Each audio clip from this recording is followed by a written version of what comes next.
no one can say that what he teaches is not a religion, but it is not the religion of Islam. The religion of Islam is based upon brotherhood. It is based upon belief in Allah, the creator of the universe, infinite, omnipresent, omniscient, what's the other word? Omnipotent. And whereas Elijah Muhammad teaches that God is a man who came to America in the flesh and taught him what he knows. Islam teaches that belief in all of the prophets, especially Muhammad ibn Abdullah, who was born and died in Arabia 1400 years ago.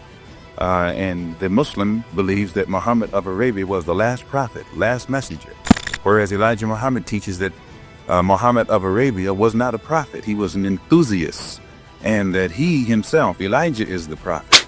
So that what he's teaching, as his son Akbar said in a press conference in Cairo a couple of weeks ago, what Elijah Muhammad is teaching is diametrically opposed to the principles of Islam. And the Muslim world itself, at the religious officials at Mecca, and the religious officials at Al-Azhar, which is the top authority on Islamic theology, totally reject what Elijah Muhammad teaches as being any phase even of Islam.